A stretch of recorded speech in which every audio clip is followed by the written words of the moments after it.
সুপ্রিয় শিক্ষার্থীগণ, আসসালামু আলাইকুম। তো আজকে যেহেতু আগামী বৃহস্পতিবার থেকে সারা বাংলাদেশে বার্ষিক পরীক্ষা অনুষ্ঠিত হতে যাচ্ছে, ষষ্ঠ থেকে একদম নবম শ্রেণী পর্যন্ত নতুন আঙ্গিকে।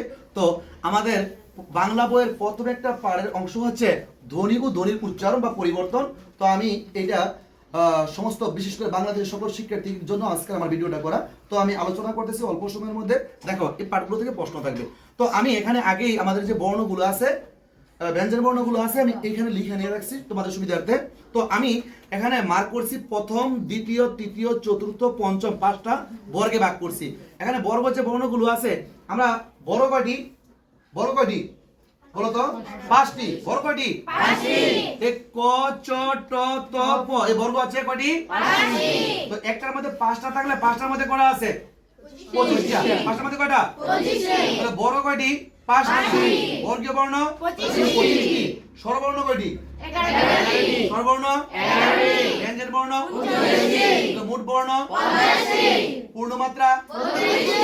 অর্ধমাত্রা 8টি। মাত্রাহীন 10টি।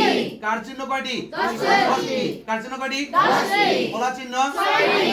মৌলিক স্বরধ্বনি কয়টি? 7টি। মৌলিক স্বরধ্বনি 7টি। যৌগিক স্বরধ্বনি 2টি। তো আমরা এই পাঠগুলো জানি। আর বর্ণ উচ্চারণের স্থান হচ্ছে 5টি। কয়টি? 5টি। এক নাম্বার আছে কণ্ঠ। কি আছে? কণ্ঠ। এরপর তালব্য, এরপর মূর্ধ, এরপর দন্ত, এরপর উষ্ঠ।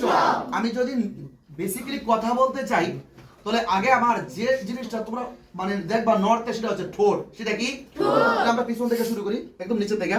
উষ্ঠ, এটাকে বলে কি? উষ্ঠ।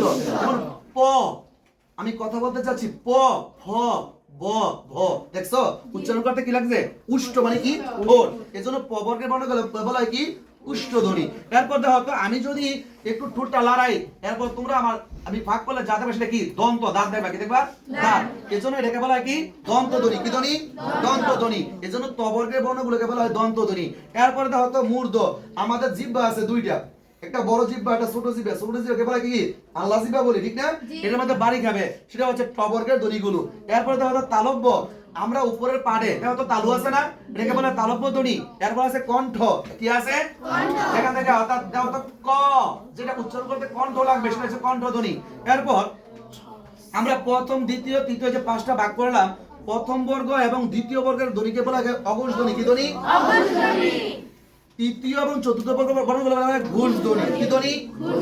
যে ধ্বনির উচ্চারণের সময় স্বরতন্ত্রী দীর্ঘস্থায়ী হয় সেটা হচ্ছে ঘোষ, আর যেটা কম হয় সেটা কি? অঘোষ। এবার পঞ্চম বর্গের যে বর্ণগুলো আছে, এগুলো বলা হয় নাসিক ধ্বনি। কি ধ্বনি? অর্থাৎ যে ধ্বনি উচ্চারণের সময়, কথা বলার সময় নাক দিয়া বাতাস বের হয়, মুখ দিয়া নয়, এগুলো বলা হয় নাসিক ধ্বনি। এগুলো হচ্ছে উয়, ইয়। এটা কি? নিয় না, এটা কি? ইয়। মূর্ধন্য, দন্তন্য, এটা হচ্ছে ম। এরপর দেখো, তাহলে আমরা এখানে লিখছি স্বরবর্ণ কয়টি? 11টি। ব্যঞ্জন বর্ণ 39টি। মোট বর্ণ 50টি। পূর্ণমাত্রা 32টি। অর্ধমাত্রা 8টি। মাত্রাহীন 10টি। কার চিহ্ন কয়টি? 10টি। ফলা চিহ্ন কয়টি? 6টি। ফলা চিহ্ন 6টি। তাহলে পূর্ণমাত্রা কাউকে প্রশ্ন করে কি বলতে পারবা না? বর্ণ যে পাঠগুলো পড়াইছি, তুমি দাঁড়াও তো, তুমি বলো তো স্বরবর্ণ কয়টি? 11টি। ব্যঞ্জন বর্ণ 39টি। মোট বর্ণ 50টি। পূর্ণমাত্রা 25টি। অর্ধমাত্রা 8টি। মাত্রাহীন 10টি। কার চিহ্ন 10টি। ফলা চিহ্ন 6টি। তার জন্য একটা হাততালি হবে। তো যারা শিক্ষার্থী আছো এবং সারা বাংলাদেশে যারা শিক্ষার্থী আছো, এখান থেকে অনেকটাই আশা করি এই ভিডিওটা তোমাদের অনেকটাই উপকৃত হবে।